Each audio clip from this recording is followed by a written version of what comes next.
Mapagpalang araw mga kaiwaga. Huwag kalimutang i-comment ang inyong mga pangalan at kung nasa ang lugar man kayo, mapa-Pilipinas man yan o kahit sa iba't ibang bansa. Huwag kalimutang mag-like and share. Malaking tulong na po yun sa akin.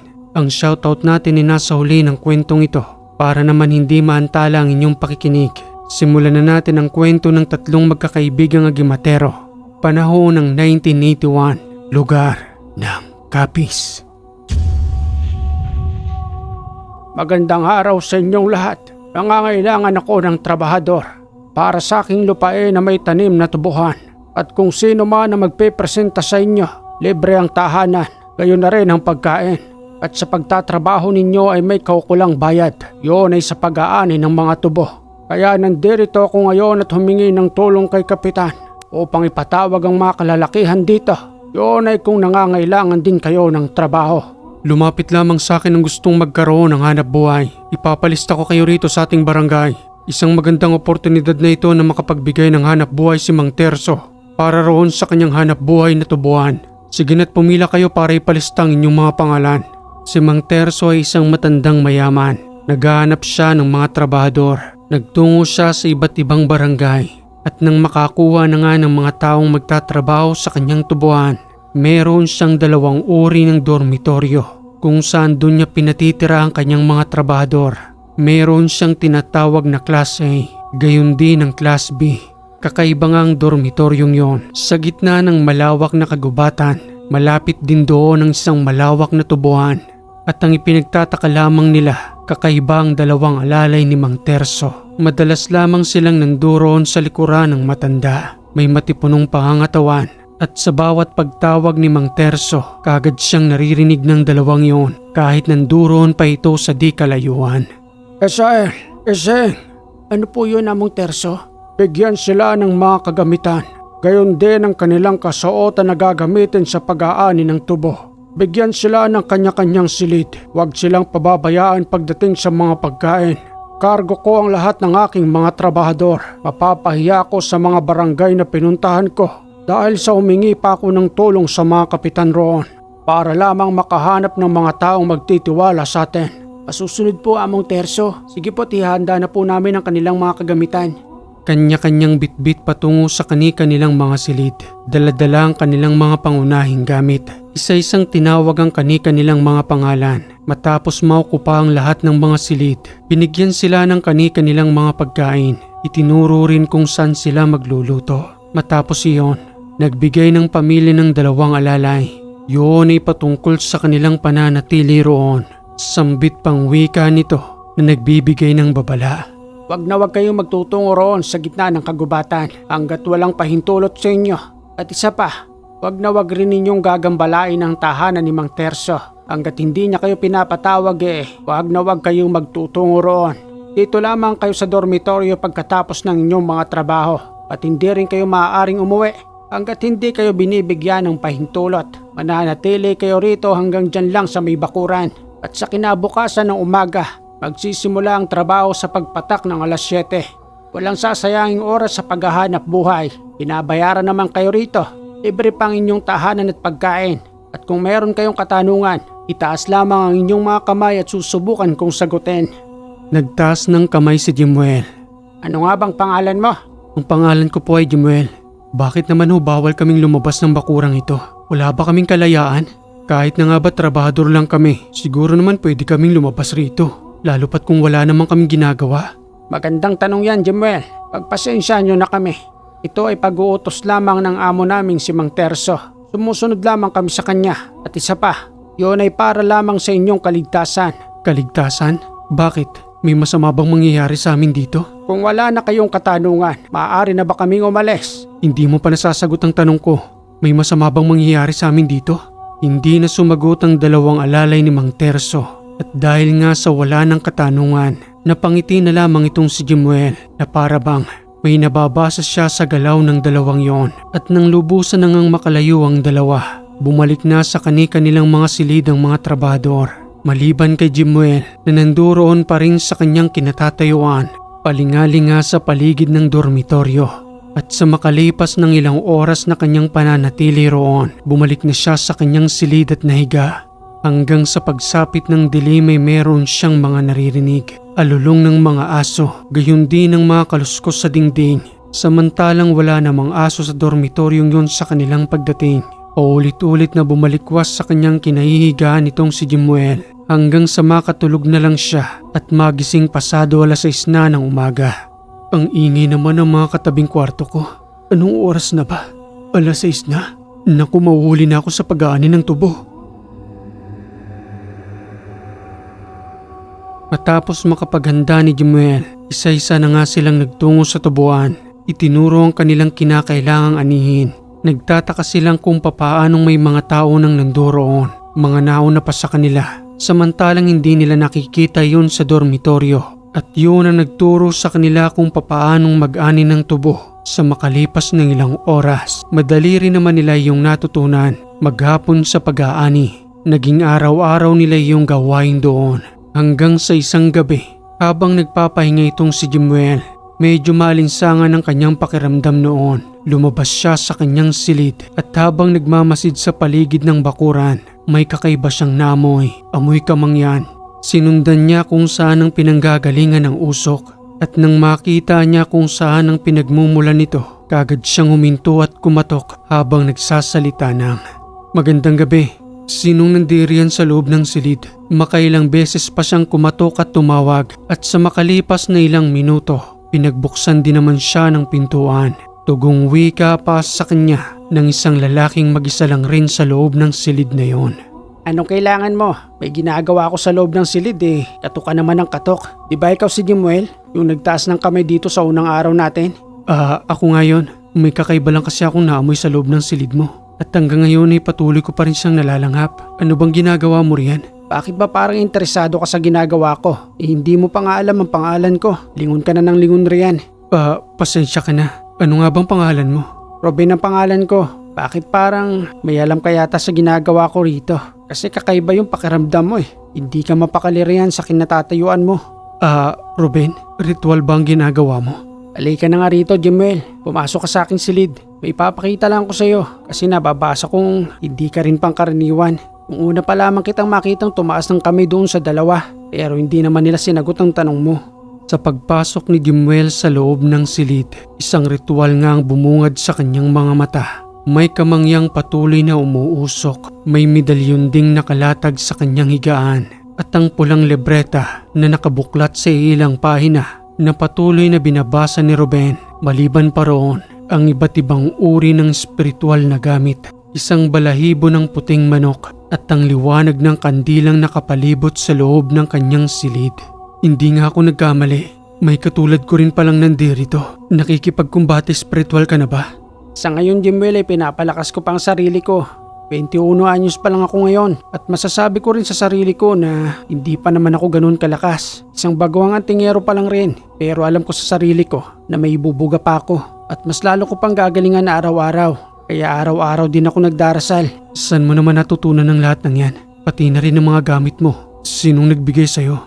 Sa katunayan ay ako sanang tanggapin ang lahat ng ito. Subalit nang makita kong unti-unting pumapanaw ang aking lolo, nakiusap siya sa akin na manghihina lamang ang kanyang buong katawan, subalit hindi siya mamamatay hanggat wala raw umano siyang napapasahan. Kaya ayun, pinangako ko sa kanya na ako nang magtatangan ng lahat ng kanyang mga gamit at ako na rin ang magpapatuloy ng kanyang misyon. Kung baga pamana ang lahat ng ito, tinanggap ko na ang lahat dahil gusto nang magpahinga ni lolo. Siguro nga nakatadhana rin ako rito dahil hindi ako nakatakas eh. Sa dami ba naming magkakapatid ang pangalan ko pa ang pilit na tinatawag ni lolo. Ibig sabihin lamang nun, Ruben, ang dugong nananalaytay sa iyong katawan ay dugo ng mga antingero. Parang ako, subalit ang kalamang meron ako ngayon, ako mismong pumili. Hindi lolo ko nagpamana sa akin, kundi ang tatay ko mismo. Bata pa lamang ako noon ay tinuturuan niya na ako, kaya magpahanggang sa ngayon, marunong na akong makipagkumbate spiritual at marami na rin ako napapaslang na masasamang elemento. Sa tingin ko tinadhana tayo rito dahil may napapansin akong kakaiba. Hindi pang karaniwan ng dormitoryong ito. May tinatago sa atin ng matandang si Mang Terso. Makalipas ang gabing yon, naging mas malapit ang dalawa sa isa't isa dahil sa sila lamang ang nagkakaunawaan ng mga oras na yon. 3:00 ng hapon. Habang patuloy pa rin silang nag-aanin ng tubo, May napansin si Jemuel at Ruben. Yun ay sa isang lalaking abala sa pag-aani. Kagad nila yung nilapitan habang pabulong na nagwika si Jemuel ng, "Napakasipag mo naman at parang ang tahimik mo. Ilang araw ka na naming nakikita rito pero parang wala kang kaibigan. Anong pangalan mo?" "Nicanor ang pangalan ko." "Ah, Nicanor. Ako nga pala si Jemuel at siya naman si Ruben. Napapansin lang namin na may tinatago kang malakas na medalyon nakasuot dyan sa iyong leeg." Ano? Paano mo nakita yun?" "Bukas ang aking ikatlong mata at nakikita ko ang gamit na meron ka. Kanan ang gamit na nakasuot sa'yo. Paano ka nagkaroon yan?" "Ibinigay sa akin to ng isang misteryosang matanda. Simula noon, gabi-gabi na siya nagpapakita sa akin dahil sa nagkaroon na raw kami ng koneksyon magmula nang tanggapin ko ang medalyong ito." "Ibig sabihin, hindi mo kilala ang matandang nagbigay sa'yo?" "Ganoon na nga, wala naman akong alam dito noon eh. Hanggang sa unti-unti niya akong turuan. Hindi siya nakikita ng mga kaibigan ko at ng aking mga magulang. Kaya inilihim ko na lamang ang patungkol dito. Wala na akong pinagsabihang iba pa." "Kaya pala may nakikita akong matanda sa iyong likuran. Akala ko naman nagmula sa inyong mga ninuno." "Nakikita mo rin siya?" "Tulad ng sinabi ko sa'yo, bukas ang ikatlong mata ko. Sa totoo lang matagal na kitang tinitingnan. Ngayon lang ako nagkaroon ng pagkakataon na lumapit sa'yo. Ginabayan ka na rin ba niyang makipagkumbati spiritual?" "Oo naman, at sa awa naman ng Diyos, hindi pa ako nabibigo sa lahat ng aking laban. Magaling din ang pagtuturo sa akin ng aking gabay." "Mabuti naman kung gayon. Maaari ba tayong maging magkakaibigang tatlo?" "Walang problema sa akin." Sa akin din walang problema. Tayong tatlo lang rin ang magkakaunawan dito. Kayong tatlo riyan, anong ginagawa ninyo? Trabaho ang pinunta nyo rito at hindi para magkwentuhan. Ipagpatuloy ang pag-aani ng tuba." Nagpatuloy sa pagtatrabaho ang tatlo hanggang sa matapos nila ang araw na iyon at sa muling pagbabalik sa kanilang dormitoryo. Matapos nilang makakain ng hapunan, nagtungo si Nicanor at Ruben sa loob ng silid ni Jemuel. Kagad silang nag-usap-usap roon patungkol sa kanilang mga napapansin. Nagulat itong si Nicanor at Ruben nang makita nila ang mga gabay ni Jemuel na nandoon sa loob ng kanyang silid. "Mga pambihirang gabay, isang batang anghel, puting tikbalang at ang kapre, gayon din ang isang diwata. At sinong matandang yon? Isang ermitanyo." "Silang mga kasama ko. Sa katunayan kaya ako natungo sa lugar na ito dahil sa isang misyon. Ipinaubaya na sa akin ito ni Itay dahil alam niya umano na kaya ko ang misyong ito. At mas lalong lumakas ang loob ko nang makita ko kayong dalawa dahil hindi lang pala ako nag-iisa rito. Makakasama ko ba kayo sa misyong ito?" "Oo naman." Maasahan mo kami, Jemuel. Sa katunayan kaya ako natungo rito, hindi para sa misyon, kundi para maghanap buhay at ipagpatuloy ang pag-aaral ng kapatid ko. "Ikaw naman, Nicanor, bakit ka napadpad dito?" "Upang subukin ang aking kakayanan. Wala man akong detalyadong misyon na tulad ng sayo. Subalit alam ko sa sarili ko na may magagawa akong tama sa lugar na ito kasama ang aking gabay." "Ibig sabihin, Nicanor, alam mo na kung sinong matandang yon at ang mga taong nandirito ay may malaking kaugnayan sa kanya. Subalit ang nakakatakot lang, ang mga taong naimbitahan para magtrabaho sa lugar na ito ay maaaring maging katulad nila." At yun ang kinakailangan nating protektahan dahil ang mangyayari sa kanila ay ang unti-unting pagbabago ng kanilang sarili nang hindi nila nalalaman. Makalipas ang 3 linggo, isa-isa nilang pinapasok ang bawat silid. Nagbigay babala sa kanilang mga kasamaan patungkol sa katauhan ni Mang Terso at ng kanyang mga tauhan. Subalit ang naging tugon lang naman ng mga ito, pinagtawanan lang silang tatlo at pinag-isipan pang nababaliw. Sambit pang wika ng isa roon habang patuloy silang kinukutsa at pinagtatawanan. Ano ba kayong tatlo? Naparito ba kayo para sabihin lang yan? Napakabuti ng matandang yon. Pag-iisipan pa ninyong nasa lahi ng mga aswang. Binigyan na nga tayo ng libreng pagkain, libreng tahanan. Tapos yan pang isusukli ninyong tatlo. Nababalo na ba kayo? Sinasabi lang namin sa inyong totoo dahil ayaw naming mangyari sa inyo na maging kauri nila kayo sa pamamagitan ng pangyayanggaw sa libreng pagkain ibinibigay sa inyo. Umalis na nga kayong tatlo rito. Ang sasama ng ugali ninyo. Kayo na nga pinakikitaan ng mabuting kalooban ng matandang yon. Sinisiraan nyo pa sa mga tao rito. Halika na, Jemuel. Ayaw talaga nilang maniwala sa atin. Wala na tayong magagawa roon. Sino nga ba naman tayo para paniwalaan nila? Pera ang pinapagana ng matandang yon para silawin sila at tuluyang unti-unting magbago. Mag-isip na lamang tayo ng iba pang paraan kung paano natin sila lubusang mapoprotektahan.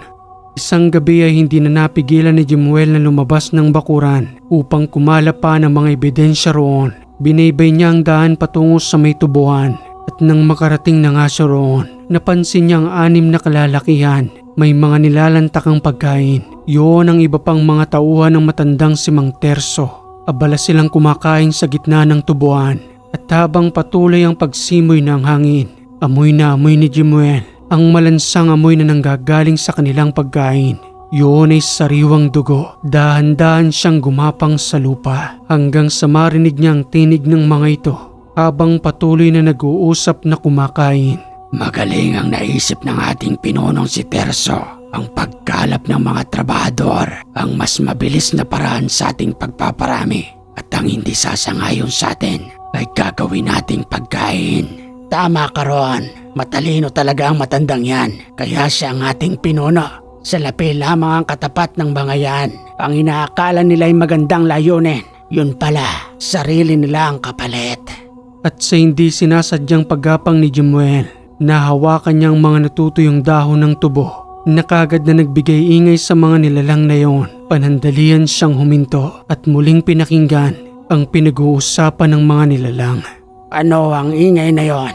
May naamoy ako. May nagmamasid sa atin dito. Hanapin natin siya.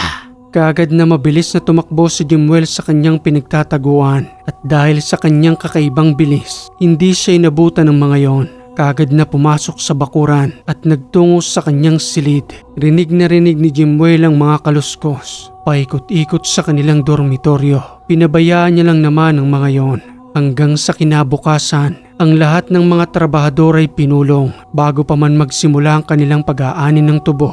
Sambit na wika ni Mang Terso sa kanyang mga trabahador. Sino sa inyo ang lumabas ng bakuran kagabi? Ay nakakita sa inyo, mas mabuti pang umamin ka na kung sino ka man upang hindi na tumagal ang usaping ito. Natungo kayo sa lugar na ito para magtrabaho, hindi para suwayin ang aking mga pamilya. Ibinibigay ko naman sa inyo ang dapat ninyong sahod, gayon din ang kinakailangang pagkain. Kaya para saan pat sinusuway ninyo ko? Wala ni isang nagsalitang trabahador. Kahit na itong si Jemuel, patuloy niya lamang na pinagmamasdan ng matanda. Pati na rin ang kanyang mga tauhan at nang walang makuhang impormasyon nitong si Mang Terso, muli na lamang silang pinagtrabaho. Subalit alam ni Jemuel na maghihigpit sa pagbabantay ang matanda at habang patuloy na nga silang nag-aani ng tubo, narinig niya ang isa sa kanyang mga kasamahan habang nagsasalita ng, Ano ba ang karning ito? Napakabaho at isa pa parang may daliri. Totoo bang daliri ito? Daliri nga ng tao. Pero paanong? Malis kayo riyan. Hindi daliri ang isang yan. Malamang ay may naligaw ritong baboy ramo at dito pa kinalkalang nabubulok na karne. Pero... Kagad na kinuha iyon ng isang tauhan ni Mang Terso. Yun ang nakita ni Jemuel na nilalantakan ng gabing yun. Nakalimutan palang balikan sa gitna ng tubuan. Unti-unti nang nagtataka ang mga tao dahil kitang-kita ng kanilang mga mata. Daliri yun ng tao na kanilang ikinagulat. Sigurado kong daliri ng tao yun dahil merong kuko at ang malaking parte ng laman. Marahil ay yun ang kanyang katawan. Pero hindi ko na makilala dahil sa wala na itong balat. Purong laman na lamang ang nanduroon. Pero paano napunta yun sa gitna ng tubuhan? Sinong may kagagawa nun? Katulad ng pakiusap ko sa inyo, habang maaga pa, umalis na kayo sa lugar na ito dahil si Mang Terso at ang kanyang mga alagad ay mga anong pinag-uusapan ninyo riyan? Magsipagbalik na kayo sa inyong trabaho. Hindi kayo binabayaran dito para lamang makipagkwentuhan. Ipinagpatuloy na lamang nila ang paglilinis at pag-aani ng tubo hanggang sa makalipas ang ilang araw. May nagawing mga otoridad sa nasabing tubuhan. Nagtungo sila sa dormitoryo. Hinahanap ang matandang si Mang Terso. Maya-maya pa nang dumating ito roon, narinig nilang usap-usapan patungkol sa hinahanap na isang lalaki na kanilang kasamahang trabahador.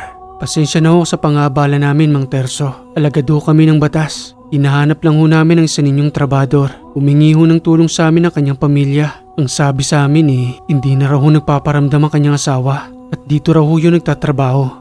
Siya doon ba ang tinutukoy ninyo? Matagal na siyang wala rito. Nagpaalam siya sa akin noon. Ang sabi niya uuwi na siya sa kanyang pamilya. Sa katunayan ay pinagawa ko pa siya ng kasulatan na kung sakaling lalabas na siya ng aking dormitoryo, hindi ko na siya pananagutan. Eto nga't pumirma siya rito. Ayan at sulat kamay niyo yan. Ipakita mo sa kanyang asawa. Tama nga ho, sulat kamay nga ho ito ng asawa ko. Pero saan naman ho siya nagpunta? Yon ang hindi ko alam, Mrs. Binigyan ko na nga siya ng trabaho rito para kahit papano'y magkaroon man siya ng hanap buhay at makatulong sa inyo. Noong una'y maayos naman siya nagtatrabaho. Hanggang sa isang araw ay nagpaalam na lamang sa akin na uuwi ng araw siya. Yun nga lang at hindi ko na alam kung saan siya nagpunta. Hindi ko nakargo yon. Sige at magtanong-tanong kayo rito sa aking mga trabahador kung pinagmamalupitan ko ba sila at kung hindi ko ibinibigay ng tama ang kanilang mga sahod para naman magkaroon kayo ng basihan. Kontrolado ng matanda ang loob ng dormitoryo, lalong-lalo na ang kanyang pinagkakatiwalaang mga tauhan. Walang nakuhang impormasyon ng mga otoridad. Hindi rin nagsalita si Jemuel, Ruben at Nicanor upang hindi sila paginitan ng matanda. Masasayang ang lahat ng kanilang pinaplano at mas marami pang mga trabahador ang mapapahamak kung sakaling maaga silang mapapalis roon. Hanggang sa maya-maya pa umalis na ang mga otoridad, pati na rin ang asawa ni Adon na patuloy na lamang na umiiyak. Parang hindi na ako makapagpigil, Jemuel. Gustuhin ko mang sabihin sa mga otoridad na yon na ang mga tauhan ng matandang may kagagawa ng pagkawala ni Adon. At sigurado akong nakitang katawan sa gitna ng tubuhan. Si Adon yun. Hindi ako nagkakamali. Kontrolin mong emosyon mo, Nicanor. Masasayang ang lahat ng plano natin. May oras din sa atin ang matandang yan at ang kanyang mga tauhan. Wala man tayong magagawa sa ngayon. Pero mas malaki ang ating may tutulong kapag nabuwag natin ang samahan ni Mang Terso. Lumipas ang araw na yon. Muli silang pinulong ni Mang Terso. Dahil sa unti-unti nang nakakahalata ang mga tao roon, dinagdagan ang kanilang mga sahod upang patuloy na manatili ang kanyang mga trabahador at mawala ang kanilang mga takot. Huwag kayong mag-alala. Sigurado kung uuwi rin yun sa Adon sa kanyang pamilya. Marahil ay kung saan-saan lang yun nagtungo at napakamalas niya dahil nilisan niya ang dormitoryong ito.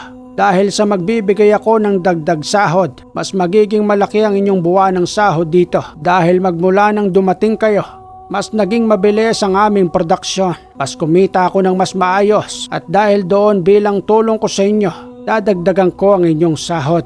Ayos ba yun sa inyong lahat? Maraming salamat ho, Mang Terso. Napakabait nyo naman ho. Ito lamang ang tubuhan na nagdadagdag ng sahod. Samantalang sa pinagtrabahuan ko noon, abay nagkakandakuba na kami. Wala pang nadadagdag sa aming sahod. Ito ay bilang pasasalamat ko sa inyo. Malaking tulong ito para sa inyong mga pamilya. Kaya bukas na bukas rin, ipagpapatuloy natin ang pag-aani ng tubo. Sinisilaw ni Mang Terso ang mga tao sa pera. Anong gagawin natin, Jemuel? Nakukuha na sana natin ang kanilang atensyon. Pero ngayon, mukhang nakatuon na naman ang kanilang isipan para kumita lang ng pera. Na para bang kinalimutan na lamang nila ng ganong kadali ang pagkawala ni Adon. Tama ka, Nicanor. May araw din sa atin ang matandang yan. Hanggang sa makalipas ang ilang araw, bigla na lamang may nawala sa kanilang kasamaan. Ito ay si Jong at si Peter. Isang linggo itong nawawala na habang patuloy silang nag-aani ng tubuhan ni hindi nila makita ang dalawa. Hanggang sa isang umaga, bigla na lamang nila yung nakita sa may tubuhan kasama ng mga tauhan ni Mang Terso. Jemuel, di ba yun si Jong at si Peter? Kasama na sila ng mga tauhan ni Mang Terso. Sinasabi ko na nga ba, hindi ako nagkamali sa aking iniisip. Niyanggaw na si Jong at si Peter. Tingnan mo ang kanilang mga mata at ang kanilang mga kilos. Hindi na sila normal. Habang patuloy silang nag-aani, dumating ang matandang si Mang Terso. Kaagad silang isa-isang tinawag. Pinulong sila sa gitna ng tubuan. Sambit pang wika ni Mang Terso patungkol kay Peter at Jong. Magandang araw sa inyong lahat. Nakikita nyo ba ang dalawang yan? Siguro naman ay napapansin ninyong hindi na siya kabilang sa inyong pag-aani. Isa na sila sa aking tagapagbantay rito.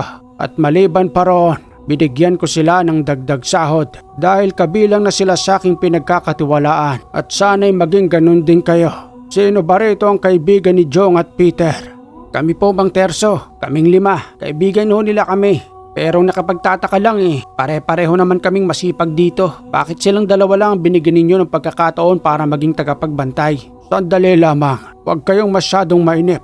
Bibigyan ko kayong lahat ng pagkakataon. Magsumikap kayo rito. Alam ko namang pare-pareho kayong masisipag. Kaya kayong 5, bibigyan ko kayo ng pagkakataon Magtungo kayo sa aking tahanan mamayang gabi at ako na mismong magbibigay sa inyo ng basbas para maging kabilang kayo sa aking mga pinagkakatiwalaan. Kaya sa mga nakikinig ngayon, pagsipag kayo dahil kayo na rin ang susunod na aking pagkakatiwalaan at ipapatawag sa aking tahanan. Magkakaroon kayo ng pagkakataong makapasok roon. Sige na't ipagpatuloy na ninyo ang inyong pag-aani. Kayong 5 iaasahan ko mamayang gabi.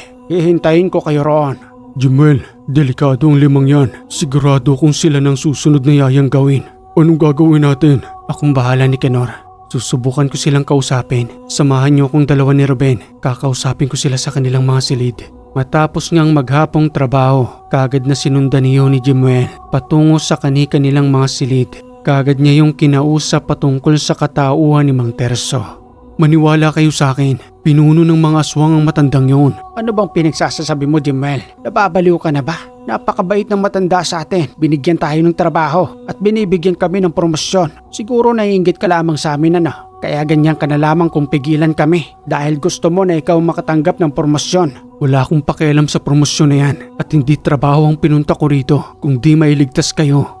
Mailigtas? Ano ka? Isang superhero? Huwag mo na ngang sinisiraan sa amin ang matandang yon. Hindi mo kami mapipigilan na magtungo sa kanyang tahanan. Abay malaking tulong sa aming pamilya ang pagkakaroon ng dagdag sahod. At isa pa, mas magiging madali ang aming trabaho dahil kami na magbabantay sa inyo. Hindi niyo ako maunawaan. Yayang gawin kayo ng matandang yon para maging kauri nila at maging isa na ring aswang. Ay nako Jemel, umalis ka na nga rito.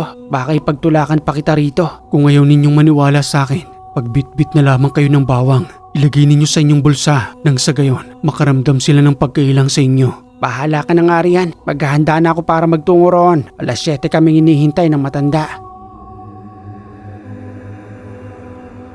Makalipas ang 1 oras na paghihintay, nagsipaglabasan na nga ang 5. Tuwang-tuwa pa silang nagkikwentuhan para sa kanilang promosyon at dagdag sahod. Tinitingnan lang naman sila ni Jemuel, gayon din itong si Nicanor at Ruben hanggang sa lubusang makalabas ng bakuran at tungo sa tahanan ni Mang Terso. Masyado silang sinisilaw sa pera ng matanda dahil na rin sa kahirapan ng buhay at ang iniisip nila ay para makatulong sa kanilang pamilya. Subalit ikapapahamak nila yon. Delikado ang buhay nila. Anong gagawin natin, Jemuel?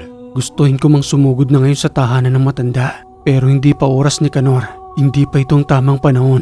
Malayo ito sa ating mga plano. Pero paano sila? Wala tayong magagawa ni Canor. Kinakailangang magkaroon ng sakripisyo upang may sakatuparan ng ating mga plano. Bumalik na lamang silang 3 sa kani-kanilang mga silid hanggang sa kinabukasan.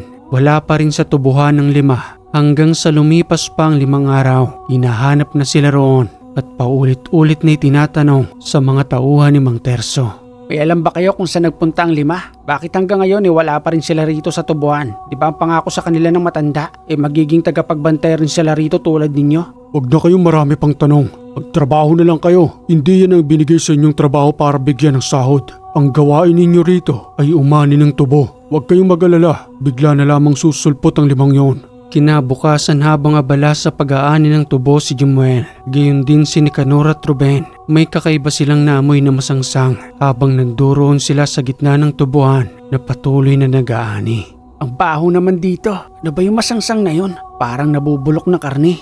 Malamang dito nila itinatago ang kanilang mga pagkain o kaya naman ay tinatapon ang kanilang mga Anong ginagawa ninyo rito? Umalis kayo rito. Doon kayo mag-aani ng tubo. Huwag ninyong pakikialaman ang parteng ito. Laking gulat ni Jemuel nang makita nilang nanduro ng 5 na sila mismo nagbabantay sa lugar. Jemuel, di ba yan yung 5 binigyan natin ng babala? Dito pala sila nagbabantay. Kaya pala hindi natin sila makita roon at hindi na nila tayo kilala. Kakaiba na rin ang kanilang kinikilos at ang kanilang mga mata ay nanlilisik. Nayanggaw ng 5 yan. Hindi na ako makatiis. Mukhang hindi na natin masusunod ang ating mga plano. Mamayang gabi, pag-usap-usap tayong 3. Planuhin natin ang matandang yan dahil sa kanya nagmumula ang lahat ng mga nangyayari dito. Sa pagsapit ng dilim, muli silang nagplano na susugurin na nila ang tahanan ng matanda. Yun ay sa pagsikat ng kabilugan ng buwan. Kaya naman mas pinalakas nila ang kanilang mga sarili. Gabi-gabing nagdasal hanggang sa sumapit ang hinihintay nilang kabilugan ng buwan.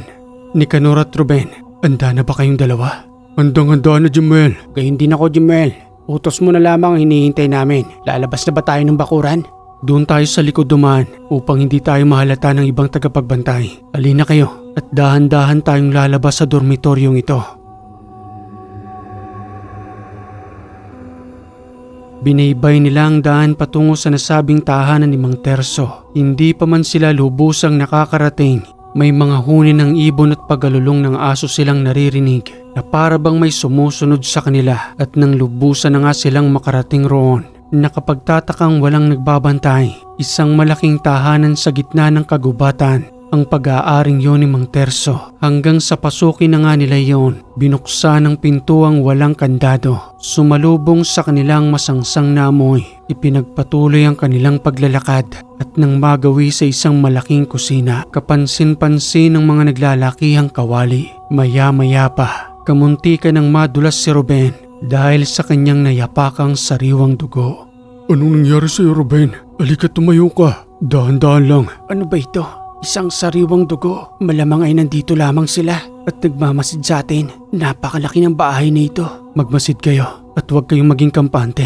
Marahil ay natunugan nila ang pagtungo natin sa tahanang ito. Hanggang sa bumukas ang isang malaking ilaw, isang lampara, kung saan ay nakaupo sa isang kulay pulang magarang upuan ng matanda. Sambit na wika pa nito sa kanila habang patuloy na pumapalakpak na nagsasalita ng, "Magaling ang ginawa ninyo. Pumasok kayo sa aking patibong. Kayo palang tatlo ang pilit na humahad lang sa aking mga plano at patuloy na kumukumbinse sa mga taong nandoon. Akala siguro ninyo'y wala kong alam. Pinababayaan ko lamang kayo. Ngayon ay nandito na kayo sa loob ng aking tahanan. Hindi ko na kayo pakakawalan. Dalawa lang ang maaari ninyong kahinatnan. Maging kaisa sa amin o maging pagkain. Hindi kami magiging kaisa sa inyo dahil kahit na anuman ang mangyari, tatapusin ko ang misyong ito para paslangin ka, Terso." Masyado kang matapang, bata. Nagkamali ako ng pagkuha sa iyo. Pero ang galing ninyong tatlo na hindi ko man lamang naramdaman ang inyong kakayanan. Mayroon kayong abilidad para itago iyon. Kaya pala parang napakabigat ng pakiramdam ko sa iyo. Ang pangalan mo'y Jimuel, tama ba? Ikaw naman si Nicanor at siya si Ruben. Susubukin ko ang inyong kakayanan sa pamamagitan ng aking mga tauhan. At kung hindi kayo uobra, malamang sa malamang, gagawin na lamang namin kayong pagkain. Sugurin ang tatlong yan at paslangin sila kung hindi sila aayon sa atin. 5 sa kanyang pinagkakatiwalaang mga alagad ang kagad na sumugod sa kanilang tatlo at dahil sa kakaibang lakas ng mga yon na para bang merong pinanggagalingan, tumilapon silang sabay-sabay habang patuloy pa rin silang kinakalmot. Sambit pang wika ni Ruben habang hindi makatayo sa kanyang pinagbagsakan. Jimuel, parang hindi pa yata kaya ng ating kakayanan. Malalakas sila at ang talim ng kanilang mga kuko bahagyang tumatalab sa aking balat. Anong gagawin natin? Nagbitaw ng malalakas na usal si Jimuel na biglang ikinagulat ng mga nilalang at dahil sa hindi pa lubusang handa itong si Ruben, binigyan niya muna iyon ng kaukulang proteksyon at ayon kay Jimuel, ayaw niyang isaalang-alang ang buhay ng kanyang dalawang kaibigan. Subalit bago nila lisanin ang loob ng tahanang yon, 2 sa kanilang kasamahan ay pinaslang ni Jimuel. Lapas tangan, habulin ang tatlong yan at huwag na huwag kayong babalik rito nang hindi ninyo dala ang kanilang katawan. Kaagad silang kumaripas ng takbong papalabas ng tahanan. Nagtamo ng maraming sugat si Ruben sa kanyang katawan dahil sa hindi pa ganoong kalakas ang kabal nito. Hindi katulad ni Nicanor at Jimuel at habang mabilis silang tumatakbong papalayo sa tahanan, patuloy rin silang sinusundan ng mga nilalang. "Kumapit ka sa amin, Ruben. Alam kong mahina ka pa at hindi pa ganoong kalakas tulad namin. Dapat pala, hindi ka na muna namin sinama ni Nicanor." Handa akong makipaglaban, Jimuel. Hindi man ako kasing lakas ninyong dalawa. Pero kahit papano, kung ipagpapatuloy kong makipaglaban sa kanila, makakapitas din ako. Huwag ka na muna magsalita, Ruben. Dumadaloy ng dugo sa iyong katawan. Ang dami mong sugat. Naging kampante kami ni Jimuel. Nakakayanin mo na ang labang yon. Pero hindi pa pala. Ayaw namin ibuwis ang buhay mo. Paano ang mga taong mabibiktima nila ron? Ang mga kasama natin sa dormitoryo. Sigurado akong yayang gawin nilang lahat ng yon. Babalik pa rin tayo sa lugar na ito at sa pagkakataong yon, mas lalo nating palakasin ang ating mga sarili. Lalong-lalo ka na, Ruben. Dito tayo. Mas mapapadali ang pagbaba natin kung dito tayo dadaan. Patuloy nilang binaybay ang masukal na daan hanggang sa makarating sa isang baryo. Baryo kung saan may ilang mga tahanang naninirahan. May kalayuan na iyon sa tubuhan ni Mang Terso. Panandalian silang nanatili roon. Nakiusap sa isang kapitan na kung maaari ay bigyan sila ng isang silid para sa kanilang kaibigang sugatan. Pasensya na ho, kapitan. Wala lang ho kami ibang malapitan dito dahil ito lang ho ang malapit na baryo. Huwag na ninyong isipin yon. Dito muna kayo sa kubong ito. Ano bang nangyari sa kanya? Hindi ko alam kung maniniwala ho kayo sa amin. Kung alam niyo ho ang tubuhan ni Mang Terso. Doon ho kami nanggaling. Mga tauhan niya ho kami. Subalit nang sugurin namin ang kanyang tahanan. Nanduroon ho ang kanyang mga alagad. Isa hong aswang si Mang Terso. Gayon na rin ang kanyang pinagkakatiwalaang mga alalay. Alam namin yon. Kaya nga nang natungo siya rito noon para maghanap umano ng kanyang mga magiging tauhan. Kinausap niya ako, subalit nababasa ko sa kanyang mga mata na mayroon siyang tinatago. Kaya hindi ako pumayag. Ayaw kong isaalang-alang ang buhay ng mga taong naninirahan dito dahil ako ang kanilang punong barangay. Kaya sabihin mo man sa akin o hindi, nakita ko ang aking sarili sa mata ng matandang yon. Nakabaliktad ang aking imahe at ang kanyang mga mata ay patuloy na umiikot habang patuloy kong tinititigan. Magpahinga muna kayo rito, masama ang kalagayan ng inyong kasama. Maraming dugo na rin ang nawawala sa kanya. Marami hong salamat, kapitan. Hayaan niyo ho, kapag gumaling na hong kasama ko, kaagad din ho kaming aalis dito dahil ayaw ho naming madamay pa kayo. Kumuha ng mga halamang gamot si Jemuel. Ayon na rin siya tinuturo sa kanya ng kanyang gabay na matandang ermitanyo.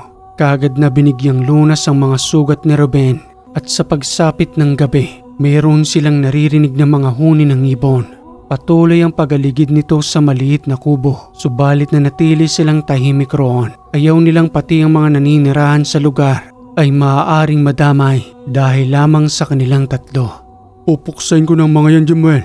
Kanina pang paali-aligid sa ibabaw ng kubong ito. Ayahan mo lang siya, Nicanor. Wag na wag kang lalabas rito. Aalis rin ang mga yan. Maya-maya lang isisikat na rin ang araw.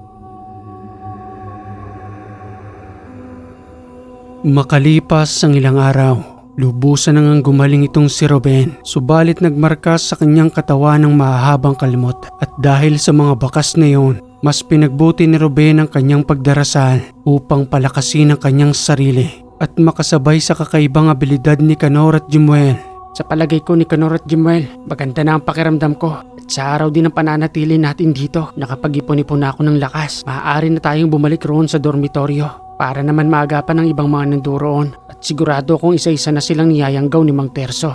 Kinakailangan pa naming subukin ang iyong kabal, Ruben, upang makasiguro tayo na hindi ka na muling tatalaban ng kanilang matatalim na kuko. Gamit ang isang patalim, hawak-hawak iyo ni Jemuel. Nagkarga ng kabal itong si Ruben sa kanyang katawan.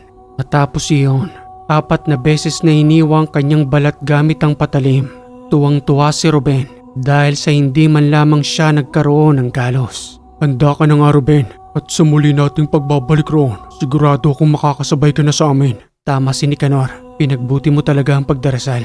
Sa mga oras na ito, mas kampante na kaming makakasabay ka at hindi kami mag-aalala sa iyo, Ruben. Maraming salamat sa mga turo ninyong dalawa. Lumakas lang ako dahil sa inyo. Hindi ko alam na marami pa pala akong kulang. Ngayon marami ako napagtanto na nasa mga orasyon at dasal talaga ang susi. Magandang araw sa inyo.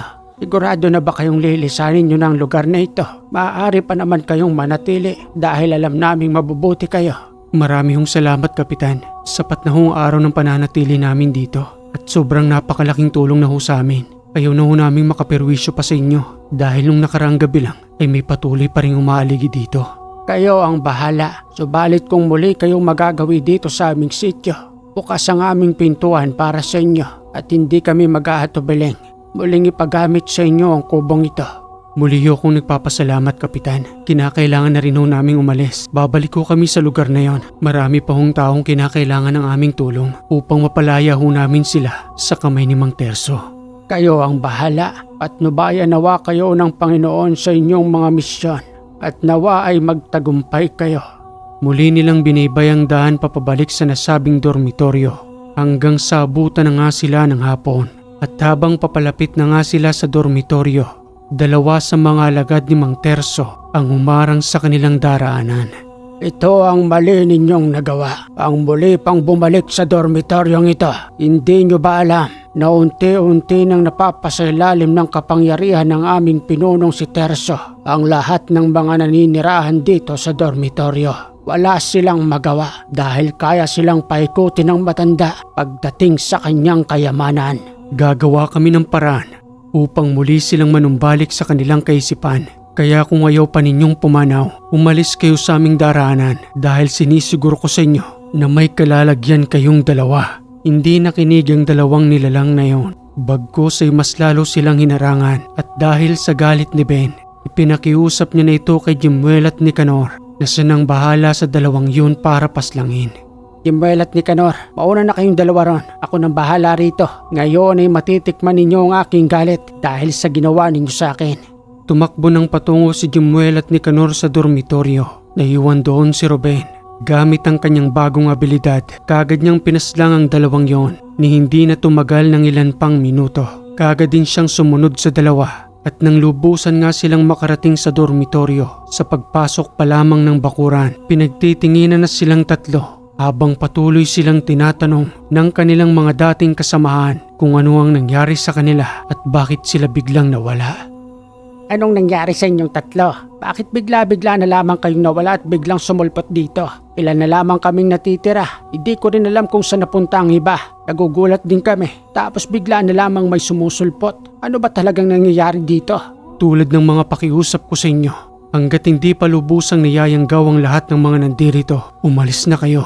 Dahil ang matandang si Mang Terso ay isang pinuno ng mga aswang at karamihan sa mga nawawala rito at bigla-bigla na lamang dumarating bilang kanyang mga bagong tauhan. Sila ay mga niyanggaw. Kauri na sila nila. Hindi nyo ba napapansin? Kakaiba na ang kanilang mga kinikilos. Kinukuha sila para magbantay sa tubuan at maliban pa ron, may mga kakaiba pa silang ginagawa sa tuwing sumasapit ang dilim. Kung gayon, paano kami makakatakas sa lugar na ito? Samantalang ang layo nito sa kabiasnan. At isa pa, paano na yung iba nating mga kasamahan? Marami-rami na rin ang nawawala. Sasamahan namin kayong makauwi at yun ang layunin namin sa misyong ito. Kaya kami muling bumalik dahil mas marami pa kaming maililigtas. Hindi ko lang masiguro kung muli pa naming may babalik ang isipan ng mga taong niyanggaw. Kaagad na nagsipaganda ng kani-kanilang mga gamit. Hanggang sa makalipas ang ilang oras na paghihintay, walang pag-aalinlangang sumama kila Jemuel ang mga natitira roon. Kaagad silang lumabas ng bakuran at nang pagtungo nila sa di kalayuan, ipinakiusap ni Jemuel kay Nicanor at Ruben na sila na lamang ang sumama patungo sa kapatagan dahil ang kanyang misyon ay tapusin si Mang Terso. Subalit nangako naman ng dalawa na pagkatapos nilang maihatid ang kanilang mga kasamahan, muli silang babalik roon upang tulungan si Jemuel. Asahan mo, Jemuel. Babalik kami riyan. Mag-iingat ka. May kakaibang kapangyarihan ng matandang yon at dahil marami sila, ipinapangako namin ni Ruben, muli kaming babalik upang tulungan ka sa iyong misyon.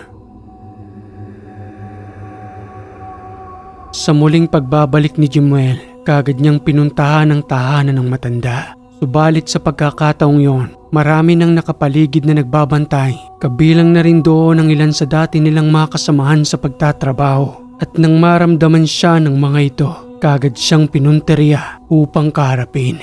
Napakatapang mo. Nagtutungo ka rito ng mag-isa. Kung nung una ay nakapasok ka, subalit sa pagkakataong ito, wala ka ng lulugaran na paliligiran ka na namin. Nasaan ang pinuno ninyo? Siya lang ang gusto kong paslangin at hindi kayong mga niyanggaw. Bago ka makalapit sa aming pinuno, kami muna ang kinakailangan mong dahanan. Kung hindi ka obra sa amin, mas lalong hindi ka obra sa aming pinuno. Sugurin ang isang yan at ibigay ang kanyang katawan bilang regalo sa ating mahal na pinuno. Gamit ang buntot paging ipinagkaloob pa sa kanya ng kanyang itay, ni hindi lubusang makalapit ang mga yun sa kanya dahil sa bawat paghagupit nito, buhay ng mga niyanggaw ang nawawala. Ang buntot bagi, mag-iingat kayo. Isang sumpayan sa atin na kapag tinamaan kayo sa inyong katawan, kagad kayong mawawala ng malay at unti-unting malulusaw ang inyong katawan. Ang kailangan ko ay ang inyong pinuno at hindi kayo. Mabigat sa aking kalooban na paslangin kayong lahat dahil ang ilan sa inyo ay nakasama ko sa lugar na ito. Piliin na lamang ninyong lumikas. Iwanan ninyo ang inyong pinaniniwalaang pinuno. Huwag na huwag kayong tatakas dahil kapag ginawa ninyo yon, Kami mismong papaslang sa inyo. Huwag niyo siyang paniwalaan. Umalis na kayo rito. Yun ay kung nakikilala pa ninyo ko. Napahinto ang ilan sa mga yon. Ang mga bagong yanggaw, maliban sa matatagal nang nakasama ni Mang Terso, na para bang nagdadalawang isip ang mga bagong yanggaw. Subalit dahil sa kanilang takot, ni hindi nila magawang lumikas at sa muli nilang pagsugod kay Jimuel, walang humpay na hagupit ng buntot pagi ang muli nilang natamo. Tumakas na tayo. Uubusin niya tayo dahil sa kanyang buntot pagi. Wala tayong kalaban-laban. Mamamatay tayong lahat dito. Ang ilan sa mga yon ay nagsipaglikas na hanggang sa ang matira na lamang ay ang matatagal ng kasama ni Mang Terso. Maya-maya pa, muli niyang narinig ang tinig ng matanda habang nagsasalita ng, Malaking perwisyo na ang ginagawa mo dito sa aking lugar. Ang aking mga plano ay unti-unti mong sinisira. Marami ka nang napatakas sa aking dormitoryo at hanggang ngayon, pati na rin ang iba kong mga nayanggaw ay isa-isa na rin nagsipaglikas dahil sa'yo. Buhay mo ang kapalit tiyo at hindi ko mapapatawad iyon. Ang aking tunay na mga alagad, lumapit kayong lahat dito. Sabay-sabay nating papaslangin ang isang yan. Huwag niyo siyang titigilan hanggang sa lubusan siyang malagutan ang hininga. Gamit ang kanilang pambihirang abilidad ang pagbabago ng kanilang anyo. Ang ilan ay sumugod na nagmula sa kanyang harapan at ang ilan naman ay nanggaling sa kanyang likuran. Dahil sa bilis ng mga ito, nataranta si Jimuel kung alin ang uunahin. Napaslang niya man ang sumugod sa kanyang harapan, subalit ang mga nandoon sa kanyang likuran ang naging dahilan ng kanyang pagbagsak. Tigilan niyo ko. Umalis kayo riyan. Papaslangin ko kayo.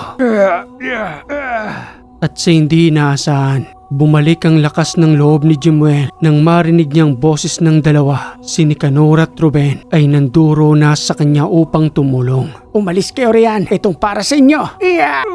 Itong para sa'yo. Huwag niyong pagkaisahan si Jimuel. Nandito pa kaming dalawa upang tulungan siya sa kanyang misyon. Kagad na pinaslang ng dalawa ang pumaybabaw kay Jimuel. Ngunit wala naman siyang natamong sugat at nang muling mapabagsak ang ilan sa mga ito, nanginginig sa galit ang matandang si Mang Terso dahil sa nakita mismo ng kanyang dalawang mata na may kakaibang abilidad ng tatlo patungkol sa pakikipaglaban.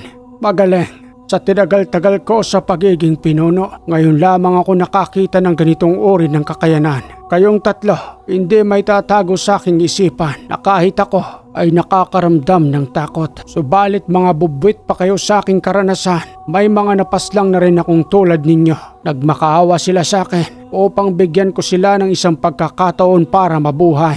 Subalit wala akong binigay na pagkakataon. At tulad ninyong tatlo, kung ako sa inyo ay umalis na kayo rito, ako na mismo ang nagbibigay ng pagkakataon sa inyo. Nagbibigay ng pagkakataon o natatakot ka na sa amin? 3 na uli kami rito at ilan na lang sa iyong mga kasamahan ang nananatiling nakatayo. Susunod ka na tanda. Matigas ang ulo ninyo. Kung gayon, pagbibigyan ko ang inyong kahilingan. Ikakalat ko ang inyong dugo sa paligid ng aking tahanan at gagamitin kong pampatibay ng haligang dugo ng iyong kasamahan. Yun ay para sa aking dormitoryo na muli akong mga anyaya upang muling dumami ang aking mga kasamahan. Hindi mo na magagawa yan dahil sa pagkakataong ito, papaslangin na kita at hindi ako magbibigay ng awa. Paulit-ulit kong ihahagupit sa iyong katawan ang buntot paging ito.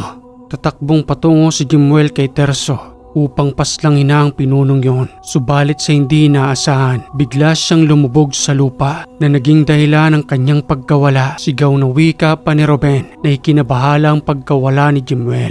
Jimuel, nasan ka na? Nicanor, bigla siyang nawala ron at hindi ko alam kung bakit. Halika tingnan natin. At sa pagsilip ng dalawa sa lupa, may malaking butas ito na maaaring doon lumubog si Jimuel. Nag-aalala ba kayo sa inyong kaibigan? Huwag niyo siyang masyadong isipin. Magkikita kaming dalawa sa aking patibong dyan mismo sa ilalim ng lupa. Ang hukay na yan ay matagal ng panahong nakatiwangwang. Subalit hindi ko lubos maisip na muli ko itong magagamit. Aking mga alagad, kayo na ang bahala rito sa dalawang yan. At ako naman ang bahala kay Jimuel. Kakatayin ko siya para sa inyo upang pagpiestahan natin ang kanyang katawan. Biglang nawala sa kanilang harapan ang matandang si Mang Terso. Saka naman sumugod sa kanila ang kanyang mga alagad gamit ang kanilang matatalim na kuko at ang naghahaba ang pangil. Kagad na sinunggaban si Nicanor at Ruben Ngunit dahil sa lalim ng kanilang mga panalangin, nagagawa nilang isa-isang paslangin ang mga alagad ni Terso. Tapos ka na! Nicanor, ayos ka lang ba riyan? Huwag mo kong alalahanin, Ruben. Ayos lang ako rito. Ikaw, kaya mo pa bang makipaglaban? Hindi na sayang ang pagpapahinga ko ng ilang araw at ang aking pag-iinsayo. Ramdam ko ang lakas ko ngayon at hindi na ako tinatalaban ng matatalim nilang kuko. Ang inaalala ko ngayon, kamusta na kaya si Jemuel? Magtiwala tayo sa kanya. Alam ko makakalabas siya sa ilalim ng lupa. Mapapas lang niyang matandang yun. Sa likod mo, Nicanor!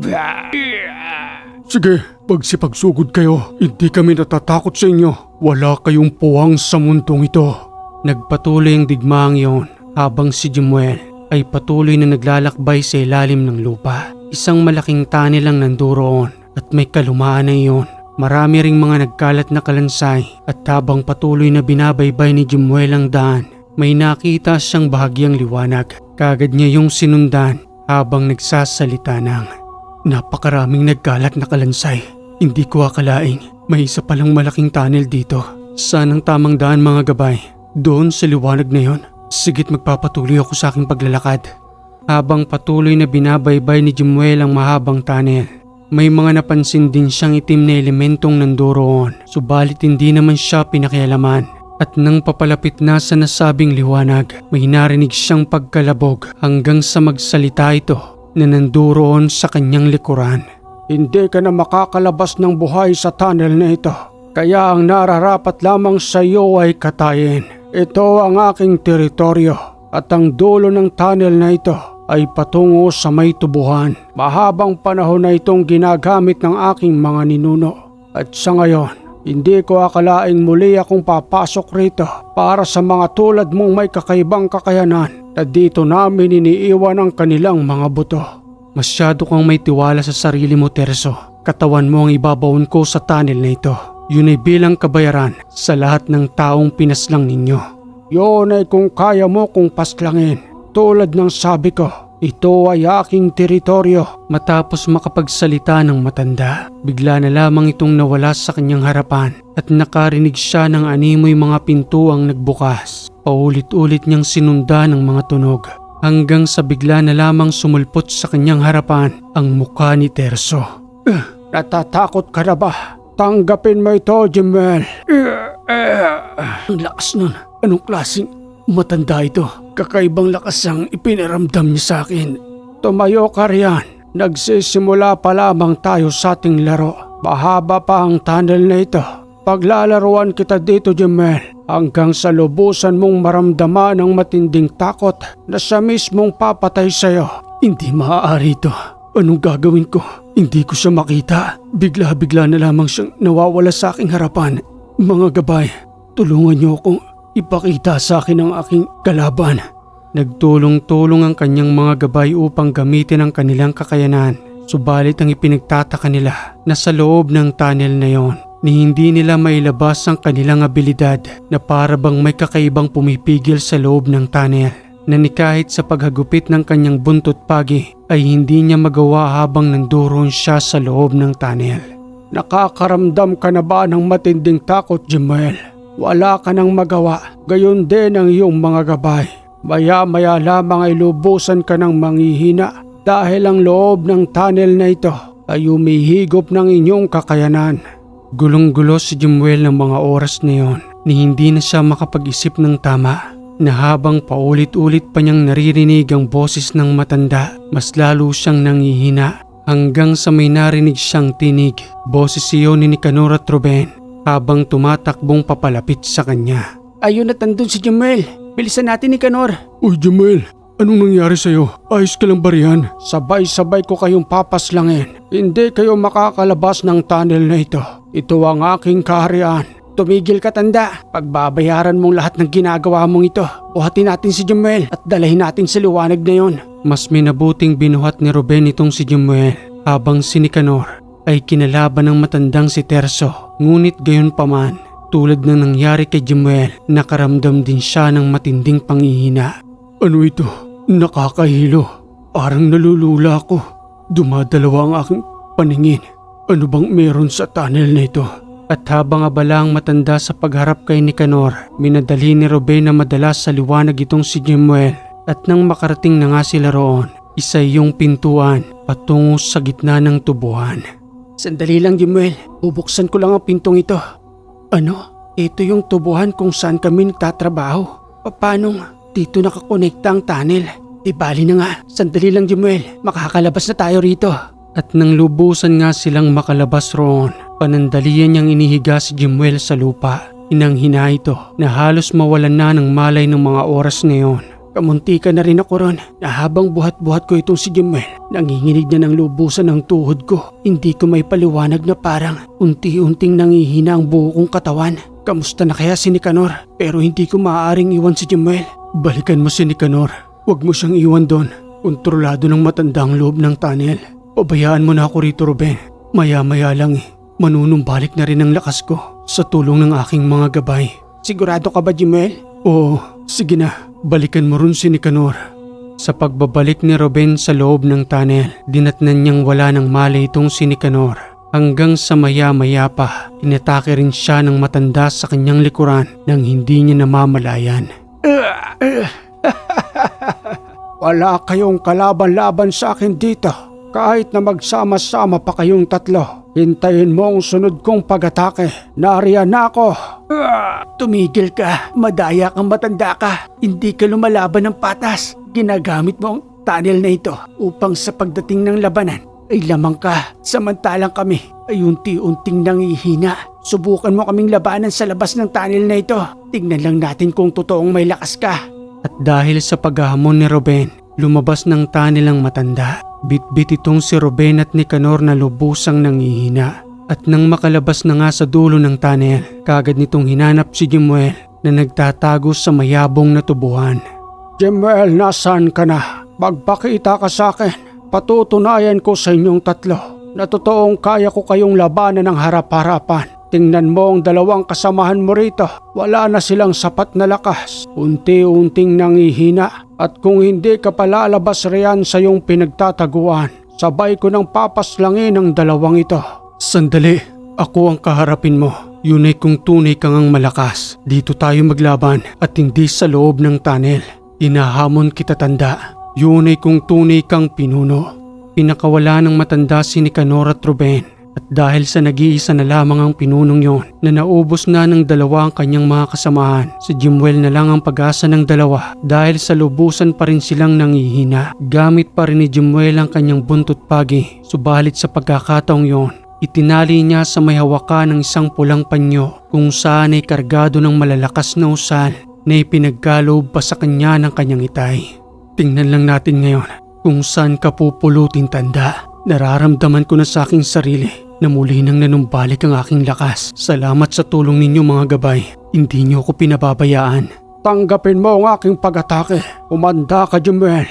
Etong para sa'yo. Sa isang idlap ay mabilis na nawala sa kanyang harapan ang matanda. Kagad itong sumugod na nagmula sa kanyang likuran. Subalit nagmintis ito. Hindi tumama ang kanyang matatalim na kuko. At bago pa man ito makalayo sa kanyang pagsugod, isang malakas na hagupit ng buntot pagi ang tumama sa kanyang likuran. Ito ng pagkakataon ko. Tanggapin mo ito, tanda. Etong sayo. Isa sa malaking pagkakamali mo. Pinaglaruan mo pa kaming tatlo na hindi mo kagad kinitla ng buhay sa pag-aakalang ganoon mo lang kami kadaling mapapaslang. Tanggapin mo pa ang 10 hagupit ng buntot pagi na lubusang magpapahiwalay ng iyong buong katawan. Wag mong gawin sa akin yan, Jemuel. Itigil mo yan. Magbabago na ako at lalayo na ako sa lugar na ito. Hindi na ako kukuha ng mga trabahador. Pinapangako ko yan. Ang kabayaran sa lahat ng kasalanan mo. Tanggapin mo ang 10 hagupit na ito. Wag! Sa pagpanaw ng matandang yon, nanahimik ang lugar. At nang muling manumbalik ang lakas ni Ruben at Nicanor, kagad nilang sinunog ang paligid, gayon din ang dormitoryo at ang napakalawak na tubuhan ng matanda at ang misteryosong tunnel. Tinabunan nila ang butas noon hanggang sa makalipas ang ilang buwan, nagsama-sama silang tatlo at ipinagpatuloy ang kanilang mga misyon. Nagtayo ng isang kubo kung saan ay doon nila ginagamit ang kanilang kaalaman kasama ng panunugis at panggagamot sa mga taong may iba't ibang uri ng karamdaman hanggang sa maging bantog ang kanilang mga pangalan noon na tinaguriang tatlong malalakas na antingero. Okay mga kaiwaga, ang ganda ng kwentong ito. Tatlong malalakas na antingerong nagsama-sama. Maraming salamat sa nagpadala ng kwentong ito na itinago natin sa pangalang Jumuel. Shoutout para sa ating mga kaiwaga listener, mapaibang bansa man yan o kahit dito sa Pilipinas. Shoutout kay Mike Cyril Maglangit from Moroqueta City. Shoutout kay Ryan Valenzuela, Gay Sumudio from Kuwait, Nino Bueno from Balete Aklan, Lag Ivara from Jacksonville, Florida, Moises Gilier Horda from Poland, Angel from California. Shoutout sa iyo kaiwaga. Ryan Valenzuela, Estela Tabanao from Dumaguete, Negros Oriental, Merlinda Di Guzman from Bustos, Bulacan, Shakis Tech Vlog from Saudi to Davao City, Lena from Amman, Jordan, Maricel Fronda from Hong Kong, Irlinda Samson from Kuwait, Junel from Kapatagan, Lanao del Norte, J. Lord Vlogger from San Juan, Ilocos Sur, Manuel Abra from Palawan, Anthony Calaging from Saudi Arabia, Luke Milagrosa from Hong Kong, Chat Advincula from Kuwait, Jonaline Asteliasa from Antipolo, Jay Gakuya from Macau, China, Lorna Pulido from Cabuyao, Laguna, Afrikanong Mangyan from South Africa, Vandol Paparon from Tagum City, Jower Manaos from Metro Parking Ortigas, Pawid Indadhok Family,